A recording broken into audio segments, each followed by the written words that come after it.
Radio Lime News Update. നമസ്കാരം, lime news അപ്ഡേറ്റ്സിലേക്ക് സ്വാഗതം. വാർത്തകളുമായി ഞാൻ നിപിൻ. ബ്രിട്ടീഷുകാരെ നഴ്സുമാരാക്കി NHSനെ പരമാവധി സാക്ഷാത്കരിക്കുവാനുള്ള നീക്കത്തിന് വൻ തിരിച്ചടി. ഇന്ത്യക്കാരും ഫിലിപ്പീനുകളും അടങ്ങുന്ന വിദേശ തൊഴിലാളികളെ ആശ്രയിക്കുന്നത് കുറയ്ക്കുന്നതിനിടെയായിരുന്നു കുടിയേറ്റ നിയമങ്ങൾ കർശനമാകുന്നത്. കുടിയേറ്റ നിയമങ്ങൾ കർശനമാകുന്നതുൾപ്പെടെയുള്ള നടപടികളുമായി സർക്കാർ മുന്നോട്ടു പോയത്. അതോടൊപ്പം ആരോഗ്യ രംഗത്തേക്ക് ആവശ്യമായ ഒരു തൊഴിൽ സേനയെ പ്രാദേശികമായി വളർത്തിയെടുക്കുവാനും സർക്കാർ ശ്രമിച്ചിരുന്നു. ഈ ഒരു ശ്രമമാണ് തുടക്കത്തിലെ പാളിയിരിക്കുന്നത്. യൂണിവേഴ്സിറ്റി ആൻഡ് കോളേജ് അഡ്മിഷൻ സർവീസിന്റെ കണക്കുകൾ പ്രകാരം 2021-നും 2024-നും ഇടയിൽ അണ്ടർ ഗ്രാജുവേറ്റ് നഴ്സിംഗ് കോഴ്സുകൾ എൻറോൾ ചെയ്യുന്ന വിദ്യാർത്ഥികളുടെ എണ്ണത്തിൽ 22% കുറവുണ്ടായി എന്നാണ് അവർ പറയുന്നത്. ആശുപത്രി ചികിത്സകൾ വേഗത്തിലാക്കുവാൻ നടപടിയുമായി NHS ഇംഗ്ലണ്ട്. വെയിറ്റിംഗ് ലിസ്റ്റ് കുറയ്ക്കുവാൻ റോബോട്ടിക് സർജറിയാണ് നടത്തുക. ഇതോടെ ലക്ഷക്കണക്കിന് പേർക്ക് റോബോട്ടിക് സർജറി ചെയ്യുന്ന സർജറി ലഭ്യമാകും.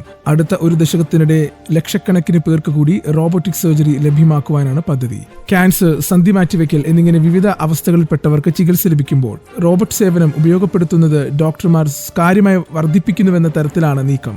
മെഡിക്കൽ എമർജൻസികൾക്ക് പുറമെയാണ് ഇത്. നിലവിൽ 70,000 പേർ റോബോട്ട് അസിസ്റ്റന്റ് സർജറിക്ക് വിധേയമാകുന്നുണ്ടെങ്കിൽ അത് 2025 ആകുന്നതോടെ 5 ലക്ഷമായി ഉയർത്തുവാനാണ് NHS ഇംഗ്ലണ്ട് മേധാവി പ്രഖ്യാപനം നടത്തുന്നത്. 2029ഓടെ ഹ്രസ്വമായ ഇലക്ട്രിക് വെയിറ്റിംഗ് സമയത്തിലേക്ക് തിരിച്ചെത്തുവാനാണ് NHSന്റെ വാഗ്ദാനം.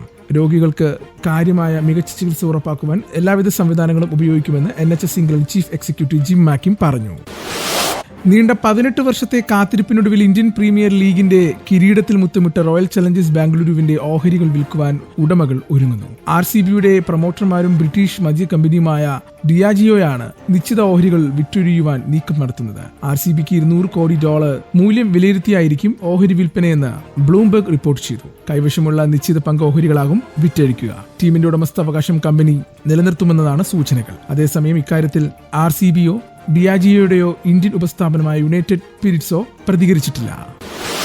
ഇനി നാട്ടിലെ വാർത്തകൾ.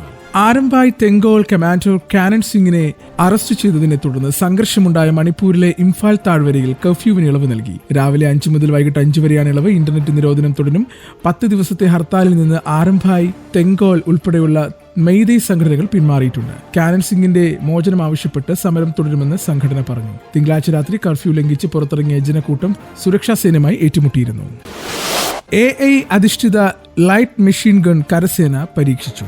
ഡെറാഡൂൺ കേന്ദ്രമായ BSS മെറ്റീരിയൽ എന്ന സ്ഥാപനം കരസേനയുടെ പിന്തുണയോടുകൂടി വികസിപ്പിക്കുന്ന തോക്കിന്റെ പർവ്വത മേഖലയിലെ പരീക്ഷണം നടത്തിയെന്നാണ് വിവരം. സുരക്ഷിതമായ അകലത്തിൽ നിന്ന് റിമോട്ട് കൺട്രോളിൽ പ്രവർത്തിപ്പിക്കുവാൻ സാധിക്കുന്ന ആയുധത്തിന്റെ കൃത്യത, ദൂരം എന്നിവയെല്ലാം പരീക്ഷണത്തിൽ വിലയിരുത്തിയെന്നാണ് വിവരം. കാറ്റു, ദൂരം, താപനില എന്നിവയെല്ലാം സ്വയം വിലയിരുത്തി ഉന്നം വയ്ക്കുവാനുള്ള സംവിധാനമെല്ലാം ഇതിന്റെ ഭാഗമാണ്. അറബിക്കടലിൽ അഗ്നി വിഴുങ്ങിയ വാൻഹായ് 503 കപ്പലിന്റെ മധ്യഭാഗത്ത് തീയണച്ചെങ്കിലും മുന്നിലും പിന്നിലും കത്തുന്നതായി വിവരം. മധ്യഭാഗത്ത് തീയണച്ചെന്നും ഇപ്പോൾ പുകയാണ് ഇവിടെ നിന്ന് ഉയർന്നതെന്നും കോസ്റ്റ് ഗാർഡ് വൃത്തങ്ങൾ വ്യക്തമാക്കി. എന്നാൽ കപ്പലിന്റെ മുന്നിലും പിന്നിലും പടർന്ന തീ അണയ്ക്കുവാനുള്ള ശ്രമങ്ങൾ തുടരുകയാണ്. തീ പിടിച്ചെടുത്ത് നിന്ന് കപ്പൽ 40 നോട്ടിക്കൽ മൈലോളം ദൂരം തെക്കുകിഴക്കൻ ഭാഗത്തേക്ക് ഒഴുകിയിട്ടുണ്ട്. കപ്പലിന് തീ പിടിച്ചിട്ട് ഇപ്പോൾ 50 മണിക്കൂർ പിന്നിട്ടു. തീയണയ്ക്കുവാനുള്ള കോസ്റ്റ് ഗാർഡിന്റെയും നാവികസേനയുടെ പ്രവർത്തനങ്ങൾ തുടർച്ചയായും നടക്കുന്നുണ്ട്. കോസ്റ്റ് ഗാർഡിന്റെ 5 കപ്പലുകളാണ് ഇപ്പോൾ തീയണയ്ക്കുവാനുള്ള ശ്രമങ്ങളിൽ ഏർപ്പെട്ടിരിക്കുന്നത്. ഇനി കായിക വാർത്തകൾ. ലോക ടെസ്റ്റ് ചാമ്പ്യൻഷിപ്പ് ഫൈനലിൽ മികച്ച തുടക്കമിട്ട് ദക്ഷിണാഫ്രിക്ക. മത്സരത്തിൽ ടോസ് നഷ്ടപ്പെട്ട് ബാറ്റിംഗിനിറങ്ങിയ ഓസ്ട്രേലിയയ്ക്ക് 46 റൺസിനിടെ 3 വിക്കറ്റ് നഷ്ടമായി. ഓപ്പണർമാരായ Usman Khawaja, Marnus Labuschagne, Cameron Green എന്നിവരാണ് പുറത്തായത്. 21 ഓവർ പൂർത്തിയാകുമ്പോൾ 3 വിക്കറ്റ് നഷ്ടത്തിൽ 58 റൺസ് എന്ന നിലയിലാണ് ഓസീസ്. ദക്ഷിണാഫ്രിക്കയ്ക്കായി കഗീസോ റബാദ 2ഉം മാർക്കോ യാൻസർ 1 വിക്കറ്റ് വീതവും വീഴ്ത്തി. നേരത്തെ ടോസ് നേടിയ ദക്ഷിണാഫ്രിക്കൻ ബാറ്റർ ടെംബെ ബൗമ ഓസ്ട്രേലിയയെ ബാറ്റിംഗിന് അയക്കുകയായിരുന്നു. ഇന്നത്തെ പൗണ്ട് വിനിമയ നിരക്ക് 115.36 രൂപ. ഇതോടുകൂടി വാർത്തകൾ കഴിഞ്ഞു. കൂടുതൽ വാർത്തകൾ അടുത്ത ബുള്ളറ്റിൽ.